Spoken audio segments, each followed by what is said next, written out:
नमस्कार, मैं हूं अंजू पंकज। खबरों की खबर में आपका स्वागत है। चले गए सिंधिया साहब कांग्रेस छोड़कर, तो क्या हुआ? इतना हो हल्ला करने की क्या जरूरत है? राजा महाराजा लोग हैं, नहीं लगा मन कांग्रेस में तो कर ली घर वापसी। सिंधिया परिवार ने राजनीति की शुरुआत वैसे भी जनसंघ से ही की थी और बीजेपी से परिवार का पुराना रिश्ता है। अब अगर दादी की ख्वाहिश का इतने साल बाद ज्योतिरादित्य सिंधिया ने मान रख ही लिया तो इतना बवाल क्यों खड़ा किया जा रहा है? कांग्रेस के जो लोग छाती पीट रहे हैं, सिंधिया को कोस रहे हैं, उनसे ही पूछना चाहिए कि क्या कोई 18 साल तक एक जगह अपनी ताकत झोंक दे, चाहे वो परिवार हो, कोई रिश्ता हो, ऑफिस हो या फिर कोई संगठन। कोई ऐसे ही एक झटके में सब छोड़ छाड़ कर यूं ही नहीं चला जाता। दिल टूटता है, अपमान होता है, तिरस्कार किया जाता है, तब जाकर कोई इस तरह के फैसले लेता है। ये कोई आसान फैसला नहीं होता और जो लोग कहीं जाने के लायक नहीं हैं, वही कांग्रेसी आज सिंधिया को पानी पी पी कर कोस रहे हैं। कोई गद्दार कह रहा है तो कोई महत्वाकांक्षी बता रहा है तो कोई पावर हंग्री कह रहा है। ज्योतिरादित्य सिंधिया पिछले 18 साल से कांग्रेस में ही थे। तब कौन सा कांग्रेस ने उन्हें पार्टी का अध्यक्ष बना दिया? कौन सी बड़ी जिम्मेदारी उन्हें सौंप दी? वैसे भी कांग्रेस आलाकमान सोनिया गांधी और राहुल गांधी को तो वही लोग पसंद आते हैं जो चमचे होते हैं, जो दरबारी नेता होते हैं, जो सोनिया और राहुल की हाँ में हाँ मिलाते रहते हैं। और जब तक ये नेता हाँ में हाँ मिलाते रहते हैं तब तक उन्हें तमाम जिम्मेदारियां मिलती रहती हैं, चाहे वो उनके काबिल हो या ना हो। और जैसे ही वो आलाकमान के सामने जुबान खोलते हैं वैसे ही उन्हें हाशिए पर डाल दिया जाता है, यानी पार्टी में साइडलाइन कर दिया जाता है। 2018 में हुए मध्य प्रदेश विधानसभा चुनाव के वक्त तो वो मुख्यमंत्री पद के मजबूत दावेदार थे। सब लोग जानते थे कि अगर कांग्रेस जीत गई तो सिंधिया ही मुख्यमंत्री बनेंगे। लेकिन आखिरी मौके पर कांग्रेस के बुजुर्ग नेताओं ने लंगी मार दी। सिंधिया पार्टी के युवा नेता थे। बुजुर्गों से लबालब भरी हुई पार्टी में चंद ही तो युवा चेहरे थे, जिनमें सिंधिया एक ऐसा चेहरा थे जिसमें एक बड़ी जिम्मेदारी संभालने के सारे गुण मौजूद थे। लेकिन इसके बावजूद तब कौन सा कांग्रेस ने उन्हें मुख्यमंत्री बना दिया? तब तो चुनाव से ठीक पहले दरबारी नेता कमलनाथ पर पार्टी आलाकमान ने पूरा भरोसा जताया और उन्हें मध्य प्रदेश कांग्रेस का अध्यक्ष बना दिया। इतना ही नहीं, कांग्रेस ने उस वक्त दोहरा खेल खेला था। सिंधिया को चुनाव प्रचार का प्रभारी बनाकर उनकी दिक्कतों में इजाफा कर डाला और जब वो पिछले 1 साल से आलाकमान से मिलने का वक्त मांग रहे थे, तब ये सब नेता जो आज ट्विटर पर और सोशल मीडिया पर उनके कांग्रेस छोड़ने पर उदाली बने फिर रहे हैं, तब ये सब कहाँ थे? तब उनके साथ हो रही नाइंसाफी पर ये सब क्यों नहीं बोले? और अब जब उन्होंने पार्टी छोड़ दी तो ये सब उनके पीछे ही पड़ गए। मजेदार तो यह है कि जिस शख्स ने कांग्रेस से इस्तीफा देने का अपना पत्र ट्वीट किया, उसे थोड़ी देर बाद कांग्रेस ने पार्टी से बाहर कर दिया। बताइए, रस्सी जल गई पर बल ना गया। अरे जो पहले ही पार्टी छोड़ चुका हो उसे बाहर निकालकर क्या संदेश देना चाहती थी कांग्रेस? देखिए जरा इस ट्वीट को। इस ट्वीट में लिखा गया है कि कांग्रेस के अध्यक्ष ने पार्टी विरोधी गतिविधियों के लिए सिंधिया को तुरंत प्रभाव से पार्टी से बाहर कर दिया है। अब बताइए, इतनी जल्दबाजी क्या थी कांग्रेस अध्यक्षा को ये ट्वीट करवाने की? इतनी तत्परता तब क्यों नहीं दिखाई जब पिछले 1.5 साल से सिंधिया उनसे मिलने की कोशिश कर रहे थे, अपनी बात उनके सामने रखना चाहते थे? तब सोनिया गांधी या राहुल गांधी क्यों नहीं मिले सिंधिया से? उनकी नाराजगी जिन मसलों को लेकर थी उन्हें निपटाने की कोशिश क्यों नहीं की गई? और अगर वो पार्टी विरोधी गतिविधियों में लिप्त थे तो उनके इस्तीफे का इंतजार क्यों किया गया? उन्हें पहले ही पार्टी से बाहर क्यों नहीं कर दिया गया? मध्य प्रदेश विधानसभा चुनाव में किसानों से किए गए वादों को जब पूरा नहीं किया गया कमलनाथ की तरफ से, तभी से सिंधिया काफी कुछ पार्टी के खिलाफ बोल रहे थे। तब उन्हें बाहर का रास्ता क्यों नहीं दिखाया गया? टाइमिंग तो कम से कम कांग्रेस ठीक से तय कर लेती।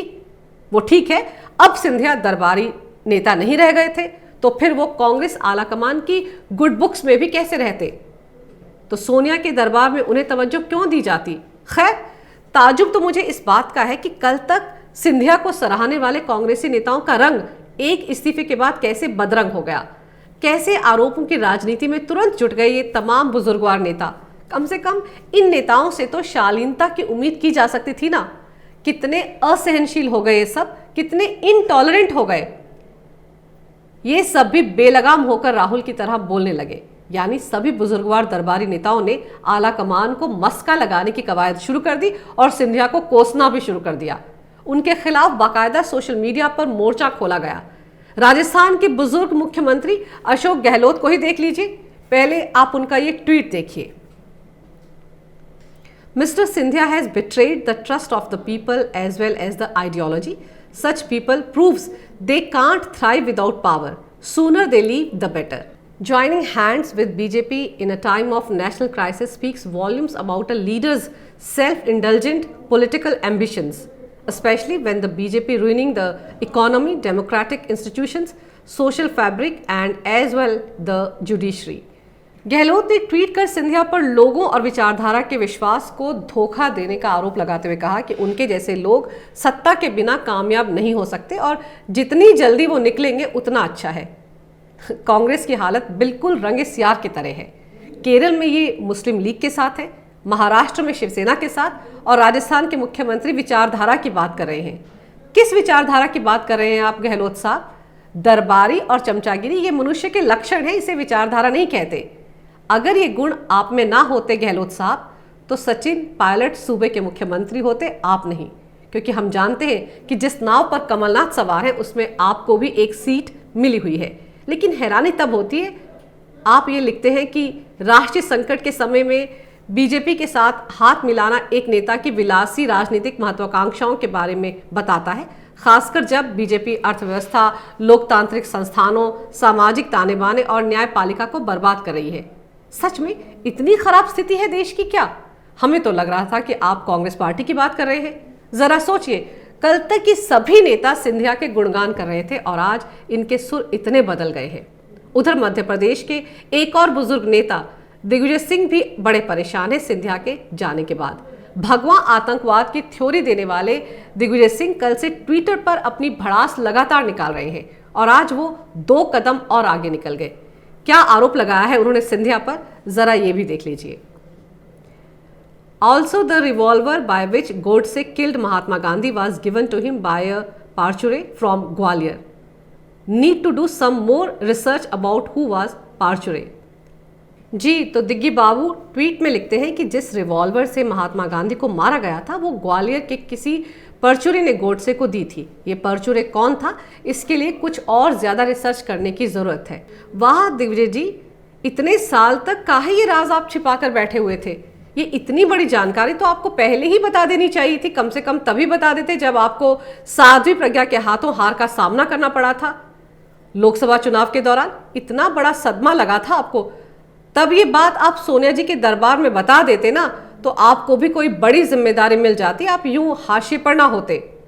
लेकिन कांग्रेस के नेता यही नहीं रुके, विकिपीडिया पर भी उन्होंने ज्योतिरादित्य सिंधिया के प्रोफाइल में अनाप शनाप जोड़ने की कोशिश की।